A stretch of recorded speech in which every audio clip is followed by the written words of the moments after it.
tal? Buenas noches, gracias por estar con nosotros en Contralínea, periodismo de investigación a través de netchannel.tv. El día de hoy tenemos una invitada especial que ha venido a presentarnos su libro Ni una más, el feminicidio en México, tema urgente en la agenda nacional. Buenas noches, Frida. Buenas noches, gracias por la invitación. No, a ti por haber venido, y también nos acompaña el periodista Sósimo Camacho, jefe de información de la revista Contralínea. Buenas noches. ¿Qué tal? Buenas noches. Y bueno, estábamos viendo el trabajo que presentas y vemos los casos que documentas y la importancia que le das a visibilizar este tema que se está tocando poco en medios de comunicación, en la agenda nacional. Frida, cuéntanos a partir de qué surge esta intención, este interés y este propósito que tienes tú a través de este libro. Bueno, primero yo comunicando tengo 12 años, ya este año cumplo 12 años como comunicadora.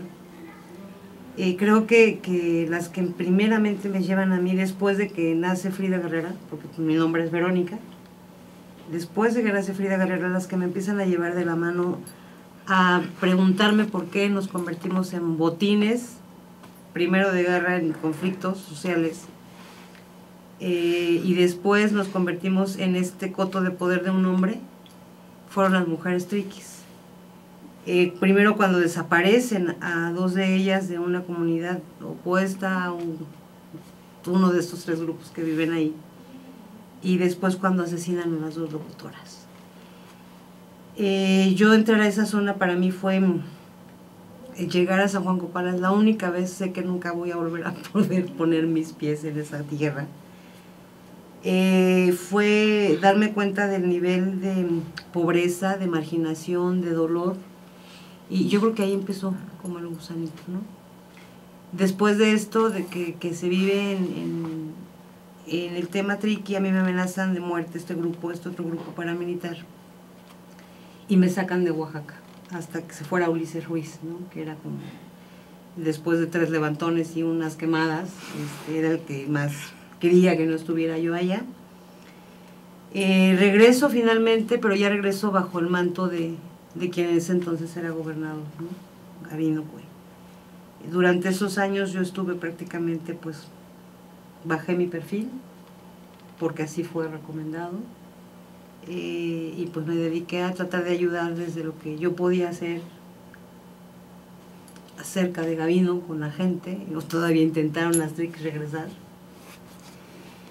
Y finalmente en el 2016 me esguincé un pie, tuve que venirme a México porque pues estaba yo allá en Oaxaca sola y ya no tenía más que leer, y de repente la curiosidad fue feminicidio 2016. Obviamente yo había cubierto en algún momento el tema del feminicidio con informes de organizaciones que se dedican a esto, pero para mí la sensación era de que esos informes se quedaban con las periodistas que íbamos, con las defensoras, y no pasaban de ahí, no llegaban hasta donde tenían que llegar.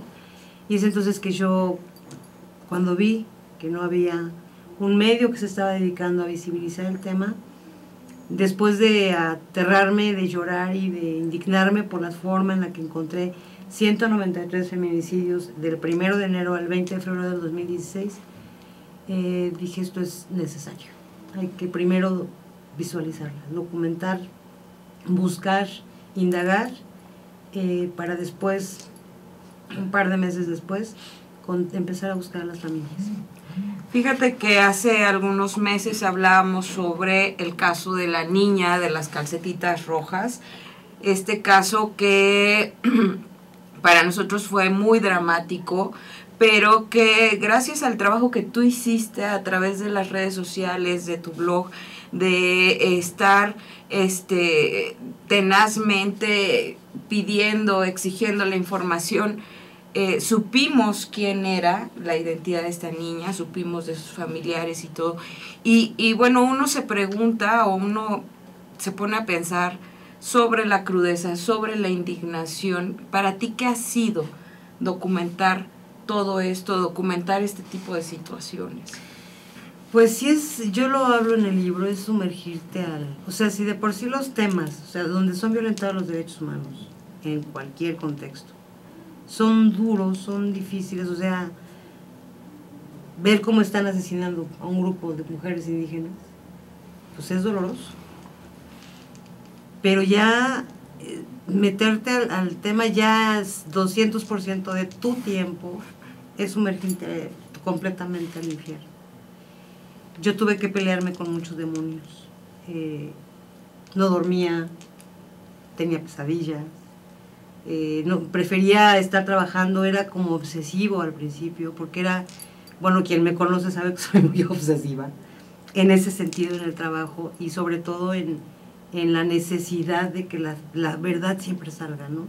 De que la justicia sea la que impere y no la impunidad o el silencio. Fue primero sumergirme a esta situación económica también, porque a mí nadie me iba a pagar por esto.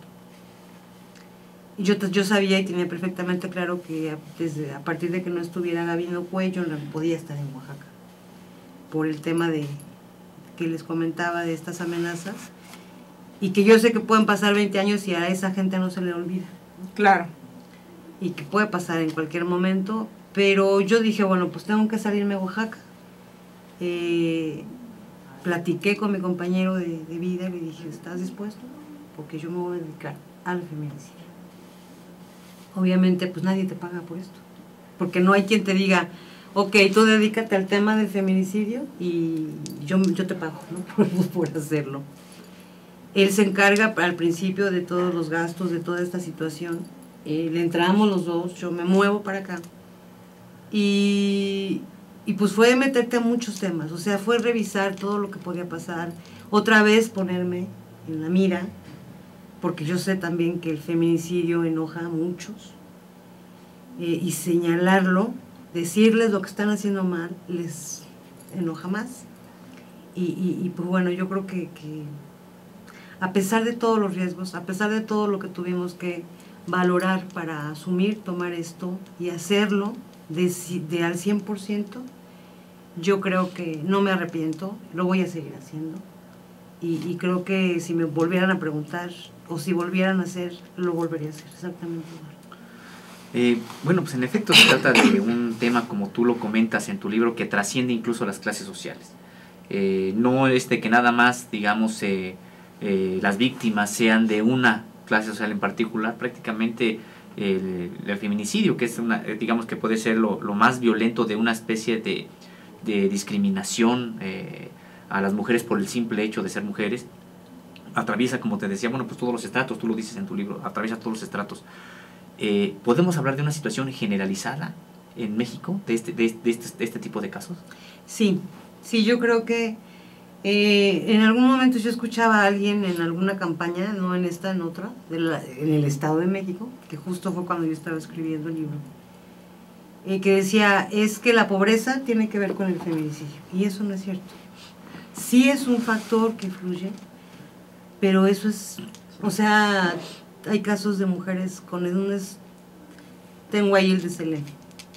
Selene fue asesinada en Monterrey el 14 de agosto del 2016, le dieron un balazo en la cabeza y después de desviar la atención, pues la policía se da cuenta o investiga y se da cuenta que el presunto es el esposo, por millones de pesos, por seguros de vida.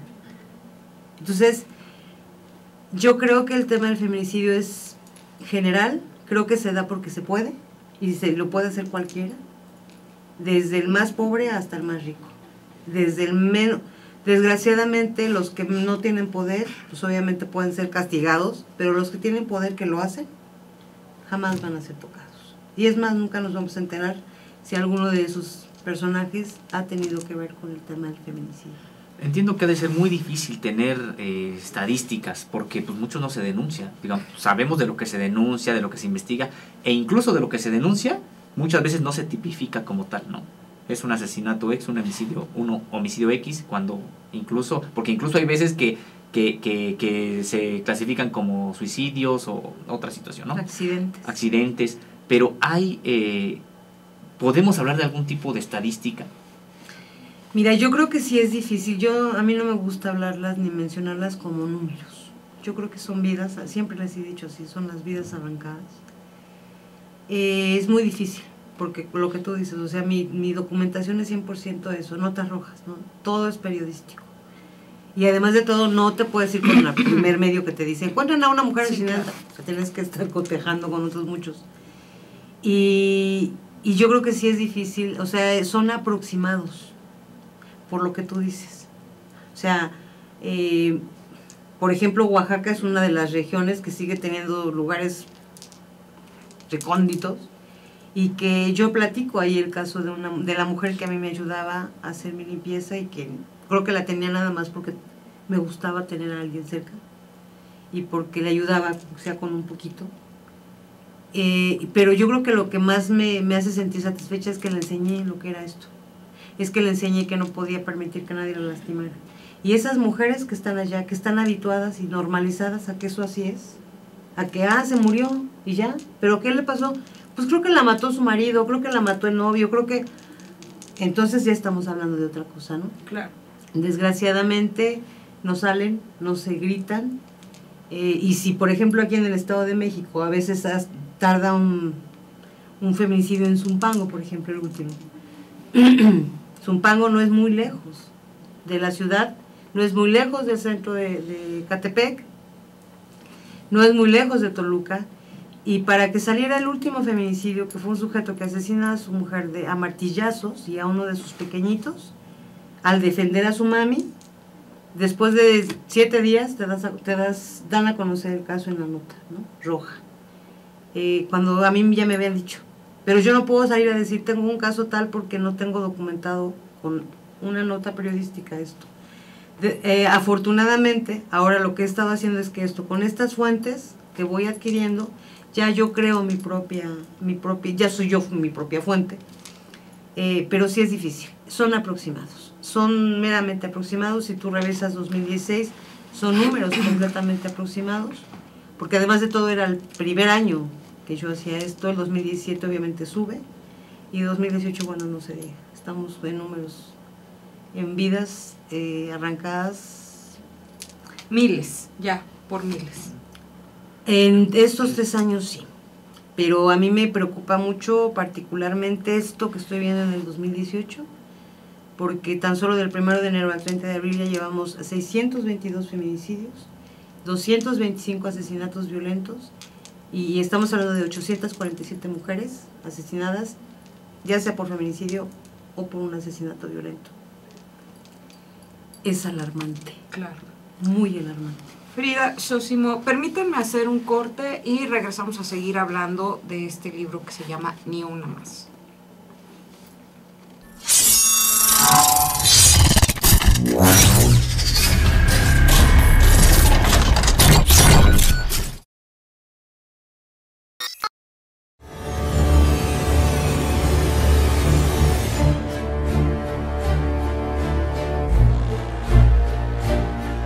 Gracias por seguir con nosotros en Contralínea, Periodismo e Investigación. Agradecemos a nuestra invitada, Frida Guerrera, por la presentación de este libro, Ni una más, el feminicidio en México, y a Sosimo Camacho, periodista de la revista Contralínea, quienes nos acompañan para hablar de este tema, un tema escabroso, doloroso, Frida, que vemos que se ha convertido, como lo mencionas tú en tu libro, en una práctica común, y que ya organismos internacionales han señalado a México como que tiene que hacer algo en torno a este tema, y vemos, no sé cuál sea tu percepción, pero poca disposición de las autoridades, ¿no?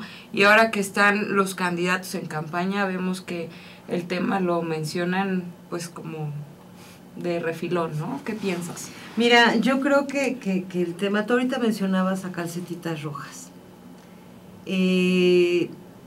Esa niña, en el momento en que yo la encuentro en mi documentación diaria, la vi en esa imagen, en esa primera imagen que yo creo que todos los que nos dedicamos a esto vimos. Y yo dije, yo de ahí no puedo sacar una carita. Seguramente la van a reclamar. Es una niña, traía una cobija. No es una niña que se haya salido así o se la hayan llevado, ¿no? Al paso del tiempo, al mes, yo pregunto y me dicen, no la han reclamado, no ha sido identificada. Yo ilusamente, porque sí fue iluso, un día antes de que se diera este feminicidio estuve en Toluca, cuando detienen a un feminicida de otro caso, y estuve ahí y conocí a Irma Millán. Y la señora me dijo, ahorita nos echamos un cigarrito, ahorita nos echamos un cigarrito, nos echamos el cigarrito. Me dio su número telefónico y fue tan amable que yo dije, pues seguramente puedo mandarle un mensaje y decirle, ayúdeme, yo le ayudo, mándeme la foto de la niña, la de identificación, y nos ayudamos todas, ¿no? Y ayudamos a esta chiquita. El 26 de abril que yo pregunto esto y me dice no, le mando el mensaje, le digo, señora, soy fulana de tal, saludos, mándeme la foto de la niña. Me dejó en visto. Y dije, esa es la respuesta, ¿no?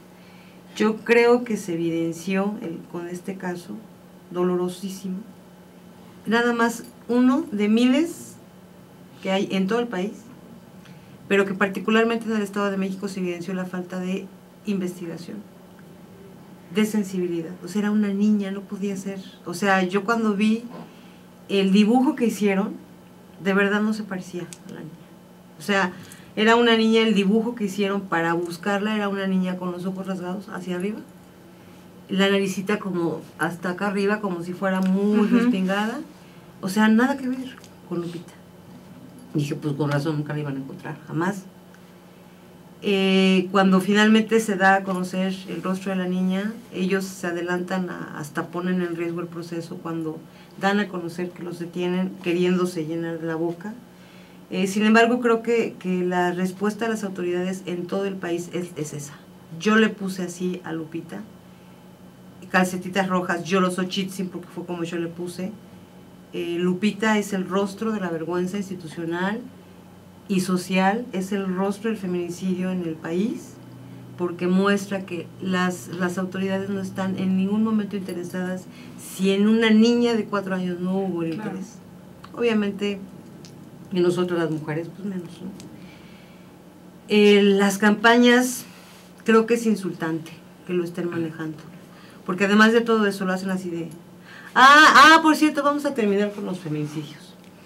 Y yo lo digo constantemente, creo que deberían de ponerse a leer primero, de saber qué es realmente el feminicidio, de saber cuáles son los tratados internacionales que ellos han firmado, como Estado, porque ellos en algún momento pertenecieron a esto.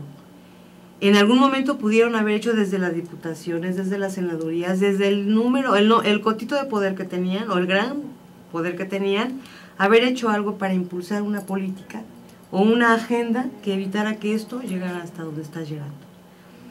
Creo que también, y es algo que a mí me pesa demasiado, deberían de aprender a estar unas horas con una familia víctima de feminicidio, con una familia víctima de desaparición de su hija que nunca salió de su casa y que no la encuentran, y que no te pueden decir si hay feminicidio porque no hay investigación. Nada más vivir un poquito ese dolor, sentirlas, abrazarlas, entrevistar al dolor que tienen, ver cómo están asesinadas exactamente igual que sus hijas. Yo creo que entonces podrían empezar, siquiera mencionarlo. Para mí, el que las agarren de banderas es absolutamente insultante para las familias. Claro. ¿Qué es lo que hace posible esta situación? Ahorita comentas que, bueno, pues que se está recrudeciendo. En efecto, hemos visto por tu trabajo y el de algunos otros medios de comunicación por ahí que han hecho algunas investigaciones, pues que hay más casos. ¿Qué es lo que lo hace posible? ¿Qué es lo que hace posible? Que algunos hablan de una situación cultural, ¿no? Algunos hablan, que digo, para mí es aterrador eso.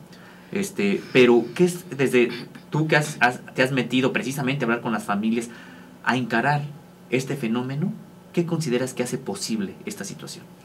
Yo creo que es el brebaje de muchas cosas, ¿no? Sí, creo que tiene que ver con un tema estructural a nivel cultural, con usos y costumbres, que aunque estamos en el siglo XXI, sí, estamos con el tema del siglo XIX, donde las mujeres son de los hombres, donde las mujeres tienen que estar donde eran subespecie. Yo ahorita me acuerdo mucho cuando cuando yo entré a San Juan Copala, y eso lo tengo aquí, porque ellas estaban sentadas fuera del palacio con los perros. Y ellos estaban sentados acá, ¿no? En las bancas, y con los que hablamos nosotros fueron con los hombres. Y a mí, yo pregunté en algún momento, oye, ¿por qué las mujeres están allá? Pues porque ¿qué las mujeres no opinan? Cuando eran las que salían a dar la cara por ellos. Y de hecho a Teresa y a Felicitas las asesinan. Teresa y Felicitas son las locutoras triquis de La Voz que Rompe el Silencio, que fueron asesinadas en abril de 2008. Las asesinan justo porque ellas tenían esta labor de reivindicar el papel de la mujer, de hablar de los derechos de las mujeres, de dignificar, ¿no?, a la mujer. Y bueno, en este aspecto del machismo que hay en ciertas regiones, fueron asesinadas, ¿no? Y que lamentablemente comprobamos que no es nada más en esas regiones. O sea, a mí me asusta porque dices, bueno, es en esas regiones, porque así es, ¿no? Pero es en todos lados, es en las ciudades, es donde yo lo comento mucho. Un papá llega y tiene una hijita que en algún momento se le hace sencillo violarla, asesinarla, tirarla o golpearla porque está llorando, porque es su hija, porque es suya, porque él puede hacer con ella lo que quiera. O por aquel hombre que no puede soportar la idea de que la mujer lo deje. Acaba de pasar. O sea, un niño que no tiene nada absolutamente que ver es asesinado por su padre en Monclova, Coahuila, después de que la señora lo deja, y entonces él asesina al niño y se mata. Dices, en un tema de venganza. O sea, ahora no nada más va a ser asesinarlas a ellas, ahora va a ser por medio de los hijos aplicar la venganza. O sea, terrible, ¿no? Es una descomposición horrorosísima, absoluta, pero lamentablemente en esta tesitura de la cultura o de lo cultural está la impunidad, está la corrupción. Si tenemos un presidente de la República que nunca fue castigado por lo que hizo, si tenemos, yo ayer estuve en una entrevista con Humberto Padgett, que está siendo demandado por Erubiel ahorita, por un tema de daño moral. O sea, cuando Erubiel en algún momento dijo, hay cosas más importantes de que hablar que el feminicidio. Claro. Cuando el número de mujeres durante el tiempo que estuvo Erubiel fue altísimo, cuando él absolutamente no hizo nada, aceptar una alerta de género, eso no es hacer algo. ¿Por qué? Porque además de todo, las alertas son muy buenas, pero no las aplican. Entonces, obviamente, es lo cultural, es la omisión de las autoridades, la falta de sensibilidad y estas sociedades perdidas. Claro. Vamos a hacer un corte y regresamos a seguir hablando del tema con Frida Guerrera, Ni Una Más. Su libro El feminicidio en México, tema urgente en la agenda nacional.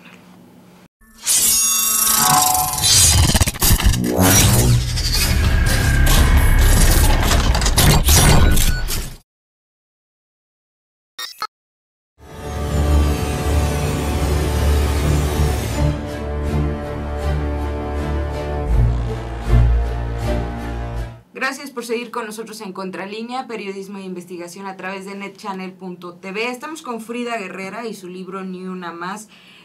Sosimo, ¿querías comentar algo con Frida? Sí, en efecto. Bueno, hablábamos un poco de esta violencia estructural en contra de las mujeres. Hemos hablado un poco de la impunidad a partir de una deficiente procuración de justicia, porque además así está estructurada para, digamos, de menosprecio hacia las mujeres. ¿Tienes alguna opinión ya en específico del Poder Judicial? Estamos hablando de jueces que no es exactamente, perdón, la procuración, es decir, los policías que atrapan, no, sino ya son los jueces que tienen que decidir, dictar sentencia. Y hemos visto también cada barbaridad, ¿no? A pesar cuando tienen los casos, cuando tienen las pruebas, y que finalmente deciden en un acto de supuesta justicia, pues recriminalizar a veces a las mujeres, a veces criminalizarlas, o muchas veces simple y sencillamente, bueno, pues dejar libre en la impunidad a quien perpetró una agresión de este tipo. Y no estamos hablando nada más de las procuradurías, sino ya de los jueces, de el poder judicial tan incólume, que ganan muy bien y que supuestamente están muy preparados, y estamos viendo una situación de este tipo. ¿Qué opinión tienes al respecto? Pues sí, de hecho la ineficiencia es en todos los niveles, ¿no? Y yo ahorita hablábamos de la alerta de género, yo creo que el día que estén capacitados jueces, ministerios públicos, policías, magistrados, desde el policía municipal que llega al primer reporte, porque llegan muchas veces, se llevan el cuerpo como si fuera cualquier caso, o sea, el feminicidio tiene sus pautas muy específicas para investigar. Y creo que el tema de los jueces es muy grave. A mí nos acaba de pasar ahorita. Ayer me notificó una mami en Hidalgo, a pesar de que el cuerpo de su hija, Ana Sofía, fue encontrado en una casa que rentaba este presunto sujeto que está detenido, a pesar de que él fue el que dijo en dónde dejó el cuerpo, a pesar de muchas cosas, el juez dijo, no hay elementos. Pero ¿crees que sea una situación en este caso, por ejemplo, de falta de capacitación? Ellos dicen que están muy capacitados, que además toman cursos y no sé qué tanto, que además para ser juez no cualquiera, o sea, digo, más allá de toda esta parafernalia con la que se nos ha vendido un poder judicial que también es muy corrupto, ¿qué es lo que está pasando ahí? Porque supuestamente, pues digo, tienen cursos, pasan exámenes, digamos, en ese sentido, incluso de derechos humanos. ¿Qué es lo que está pasando cuando un juez tiene este tipo de sentencias pro hombres, que sabe que muy probablemente cometieron algún asesinato, pero no se atreven por alguna situación a emitir una sentencia justa? Mira, yo creo que tiene mucho que ver esto, la corrupción, obviamente, pero también tiene mucho que ver el tema de cómo inician las investigaciones. Porque el trabajo del investigador va a recaer hasta acá. Si tú integras una carpeta mal, si tú violas los derechos del imputado, que eso, violarlos, mostrar su rostro, dar el nombre completo, etcétera, o lo detienes arbitrariamente, o lo obligas a que te diga cosas que no, ya violaste los derechos, y entonces cuando llega acá, lo van a tener que liberar. Yo conocí documenté el caso de una chica en Coacalco, que es encontrado el cuerpo a un lado de su marido se había cortado para suicidarse. Ella ya estaba asesinada, la encuentra la suegra con el hijo, le llama a la policía, llega la policía, hace todo el levantamiento del cadáver y a él se los llevan preso. Y entonces no estuvo ni 48 horas detenido. ¿Por qué? Porque el juez dijo, ¿cómo me lo traes si no tienes orden de aprehensión? ¿Tú viste cuando la estaba asesinando? ¿Por qué lo traes? Sí, pero pues me parece también una justificación a veces de los jueces, porque ellos podrían, por ejemplo, corregir desde el ámbito de la ley, podrían hacer algún tipo de corrección en ese sentido, y muchas veces se lavan las manos con que es que el proceso viene muy mal, ¿no? Y digo, son casos que nos indignan, por ejemplo, esto es indignante. ¿Y cómo es posible que un juez, digamos, a final de cuentas, en 48 horas lo deja libre? Es el sistema de justicia. ¿Y consideras que también hay o puede haber una complicidad o protección de género? Porque, digo, aquí hablas del patriarcado, ¿no? De cómo estamos en una sociedad en donde el patriarcado permite que ocurran estas cosas, pero a nivel del sistema de justicia, creo que también vemos que es como negar que los hombres estén incurriendo en estos delitos, ¿no? Sí, yo creo que, mira, fíjate, por ejemplo, alguien me decía hace unos días, ¿por qué no cuentas a las mujeres que asesinan mujeres? O que asesinan a sus parejas. Y sí, curiosamente ahí, una mujer que está hasta el gorro de que la estén golpeando sistemáticamente, llega el momento en el que dice, o lo mato, me mata, o me mato, algo va a pasar. Y terminan muchas veces asesinándolos. Pero ellas mismas son las que hablan. Acabo de matar a mi marido, aquí los espero. Y no se van. Y las detienen, y las llevan presas, y les hacen juicios, y algunas han logrado salir porque se muestra el grado de violencia que vivían. Otras están ahí. Pero las escuchas hablar y dices, estoy más feliz ahorita porque ya no está él, porque me libré de él. Soy libre aunque esté presa, o sea, no importa. Yo creo que sí, el tema de la justicia está protegiendo, porque sí creo que es desigual hasta para eso. sí creo que a una mujer es más fácil condenarla. Acaba de pasar con los feminicidios de las mujeres embarazadas, que para mí yo creo que nos quedamos muy cortos en nada más asustarnos porque las asesinan para quitarles a los bebés. Terrible, ¿no? Yo creo que nos debemos de apanicar en el primer momento en que una mujer embarazada ya no significa pureza. En el primer momento de que una mujer embarazada, bajo el término y en el contexto que sea, es asesinada. A mí en el octubre de 2016 me lloré muchísimo con eso, porque lloro mucho también, porque lo necesito. Sí. Y vi un video que me enviaron compañeros de medios en Otzolotepec, Estado de México.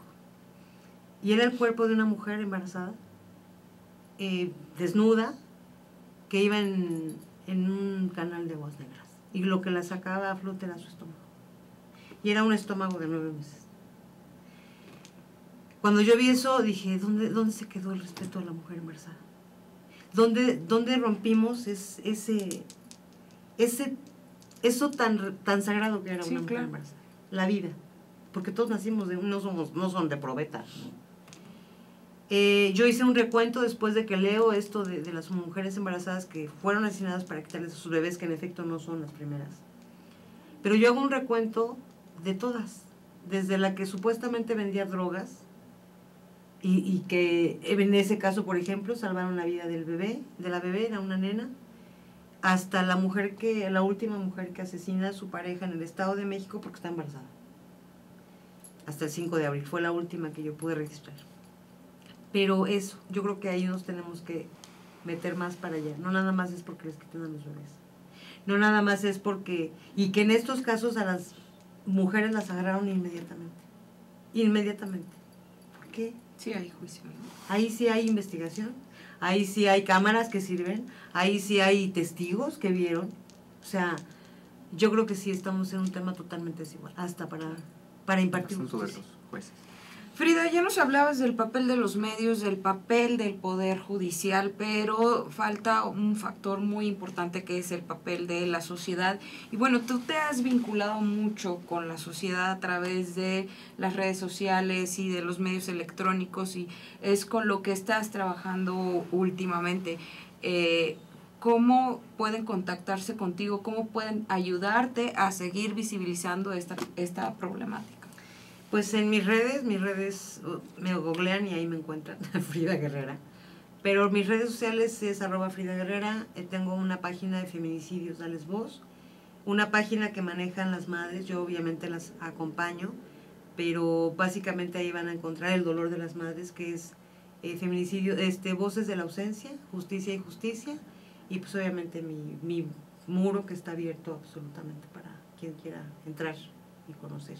Obviamente está el blog, que ya tiene desde el 2007 que nació, es fridaguerrera.blogspot.mx, y pues el canal de YouTube, canal Frida Guerrera, y nada más.